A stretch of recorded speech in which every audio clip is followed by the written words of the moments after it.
guys. Hello once again to our little therapy sessions. How are you doing today? Well, some of you have told me that you watch my videos. And I got really excited about that, so I thought, what about another one? So today's topic is gonna be the art of being optimistic. And for that, I will tell you a little bit more about myself. So, I am originally Romanian. Both my parents are Romanian. And I moved to France when I was 13. Beforehand, I already lived 2 years in Portugal. And to be honest, it was amazing. I do remember some things. I don't remember much because it was from age 4 to 6. But due to the fact that it was so early on, I can still understand and kind of speak the language too. Maybe it's also because I watched over and over again all my Barbie DVDs, but that's for another time. And so,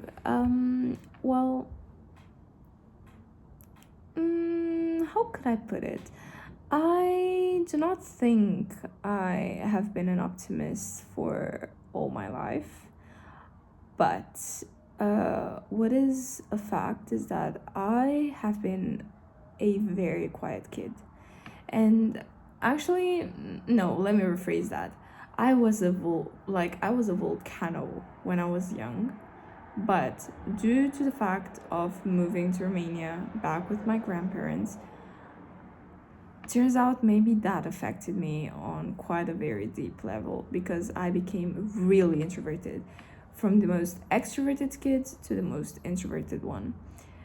And so due to the fact that I was being so introverted, I just kept looking into things, especially ever since I had access to the internet.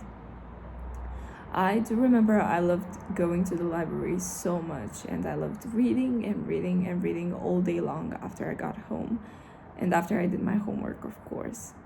And so afterwards, when I did get access to the internet, I remember I was just looking up things. Why are people happy? Why are people sad? How can I do this? How can I do that? Also, I was really into true crime type of documentaries and paranormal ones as well. I don't know if I'm allowed to say this or not. I'm not quite familiar with YouTube yet, but I do remember I used to watch a lot of Sam and Colby. I still do sometimes. They're quite cool. And so through all of my research, I stumbled upon a video that was entitled somewhere along the lines of how to be happy. And I thought, well, that's interesting. So I watched that video. It did, in fact, not teach me how to be happy. Everything it said was you gotta look within yourself and whatever. And long story short, a while after that, I moved to France. And you know what? That already changed me another time. All over again. I went from being introverted to being semi-introverted, and nowadays to being semi-extroverted, which is quite interesting as well. We're gonna get to that. And so I moved to France, and once again, I didn't quite know the language. I did have some French lessons beforehand. I did 2 years of French, but it was only grammar level. Like, I didn't know how to speak it. I only knew how to say I don't speak French and my name is Iuliana and I knew how to say the name of my class. But I didn't know to communicate. I didn't know how to I didn't know. I remember I used to try and speak English with my classmates, but sadly, it is true that the majority of them did not have a good English at all. Um, I'm not saying it's because they're French, okay? But the majority of those that I encountered, see, I am talking about them not knowing French, and look at me talking English. What am I even saying? Okay, anyway, so you got my point. The majority of them didn't know necessarily how to communicate in English. The majority of those that I encountered. And I do remember it wasn't a harsh time, but it was quite an interesting one. I used to eat alone at lunch. I used to sit all by myself exactly next to the exit, so that when I finish, I don't have to face all the people waiting in line, and I could just go and put my whatever I had that I ate and then just leave. I do remember sometimes people coming quite next to me, but it was just because they were in big groups, and I always sat in the area where there weren't many people that were sitting at. That was quite awkward, I'm not gonna lie. But I do remember I didn't mind sitting by myself. Sometimes when there were a lot of people around, yes, I did feel awkward, but I didn't mind it because I was just in my thoughts. I used to watch my YouTube videos once again. I do remember at that time I was watching videos about mindfulness, about gratitude, about just enjoying life and whatever else.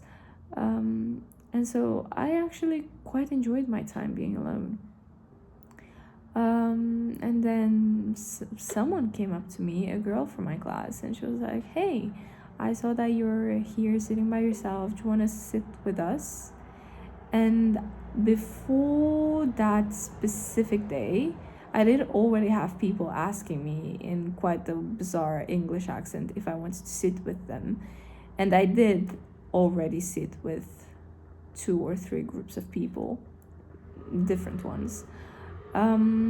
It was not necessarily a pleasant experience because I didn't understand what they were saying, and they weren't necessarily trying to understand me either. So that was that.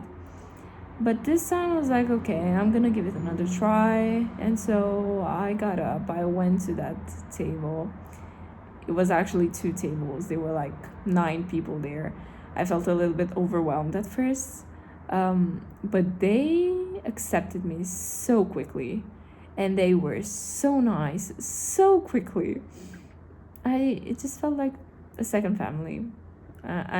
I'm just so lucky, so lucky. Shout out to them.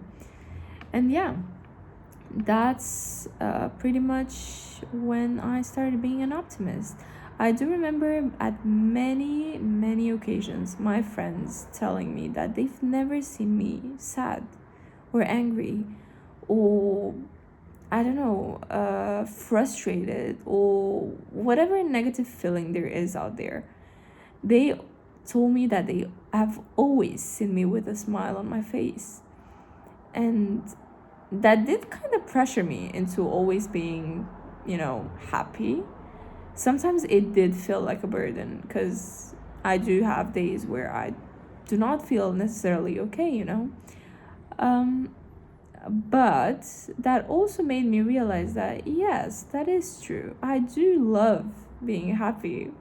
So why couldn't I just be happy every day? And so I started looking into it. And then high school came around. I was still in France.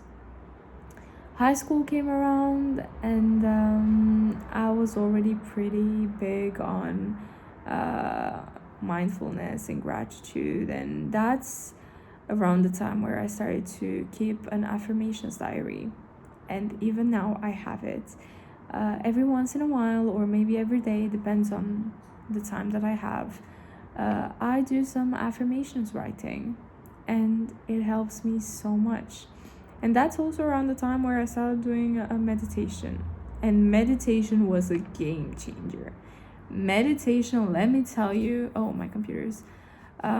Meditation, oh my god, it changed my life. I remember it's just like it unlocked something in my brain. Meditation, just meditation, because when you first start, you don't really feel it. When you start, it's kind of like, okay, what do I have to do? Oh, I have to focus on my breathing.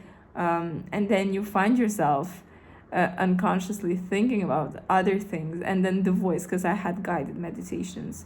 I know there are people that prefer just meditations where there's a little background noise, or even where there's no noise, so they just sit in silence for 10 minutes. To each their own, but I couldn't do that, especially as a beginner. I just looked up on YouTube guided meditations, and so I picked one, and I used to do that one for, I think I did a 31-day challenge where every day I had to do my meditation session. And let me tell you, the first 4 or 5 days, I just kept losing focus so quickly, extremely quickly. And then by the 5th day, I started enjoying it. I really started enjoying it. I started getting in the mood.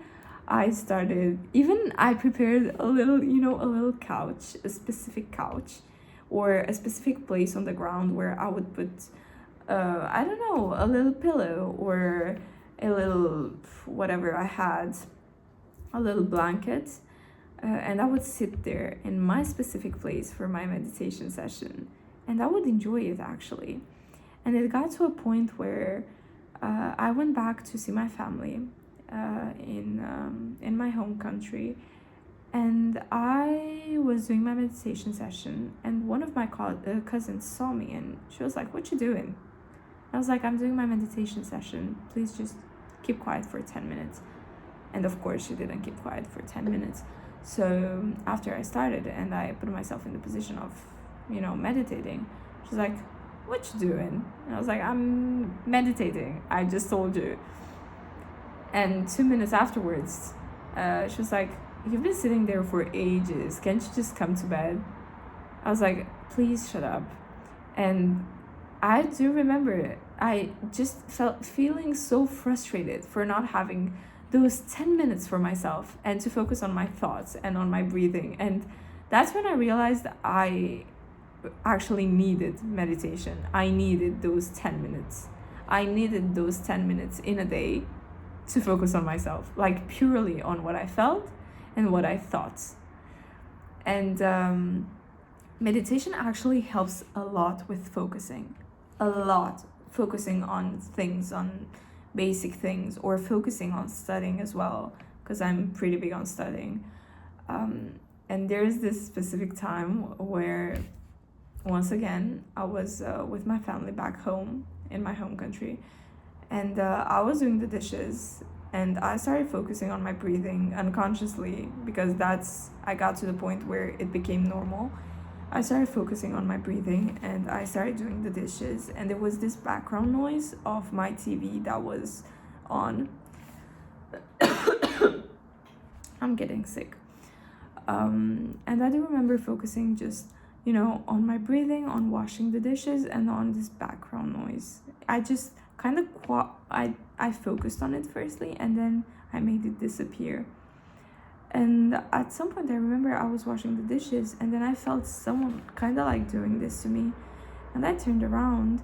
I was quite surprised, and it was my cousin, and she was like, "I've been calling you for this is the 4th time I'm calling you. What you doing? Why aren't you answering me?"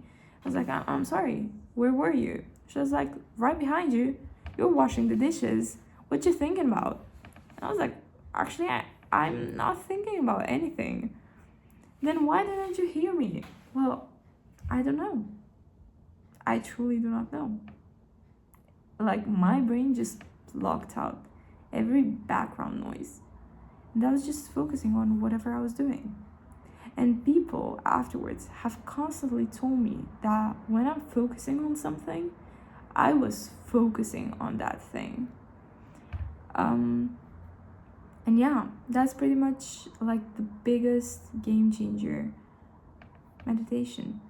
And I am pretty big also on affirmations. I love writing affirmations. I love it. Love it, love it, love it so, so much. And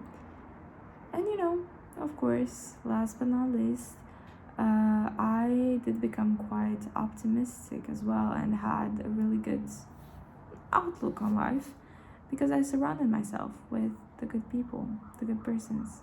The second family that I chose is actually a pretty good second family. You're not toxic. Background noise. Sadly, this time I do acknowledge it. Okay, so what was I saying? Yeah, it's crucial how you choose your friends, uh, what you're talking about, uh, how you're talking about things, how you react to things together. Because even though you might try to be optimistic, if someone else is reacting negatively to something, you are influenced to kind of, take in that reaction and to imitate it.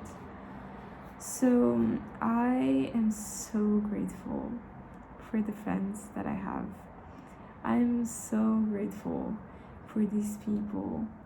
And yes, I do know that it's not easy to find these people, but I also think that if you are meant to meet someone and if that person is meant to stay in your life, they're gonna stay. You ain't gotta force things. The more you force things to stay, the easier and more quickly they are gonna go away. You ain't gotta force a friendship. You ain't gotta force a relationship. You ain't gotta force even, I don't know, having a good relationship with your family. You ain't gotta force that. If it's meant to be, it's meant to be. If it's not meant to be, it's not meant to be. You just gotta practice the art of detachment. And that's another topic that I really want to discuss. But I think that for that one, I'm actually gonna make a script of everything I want to talk about. Because for this video, I did not make a script, and I see it's already been 17 minutes. So I think next time I'm gonna try to be, a little bit shorter on my words. Anyways, yes, I do still have days where I struggle with my optimism or with my, I don't know, self-care, self-love, self-whatever. But I do think that it's quite important for people who are trying to get into all this well-being, state of mind, state of whatever. I think it's important for this type of people to know, where do you start? What's your starting point? How do you begin to practice all of these things? That's how I did it. And if that helps you, I'm really glad it did, because that's what I'm trying to do. Anyways, that was it. It's really late. I really gotta go to sleep, because if not, my sleep schedule is once again gonna be all messed up.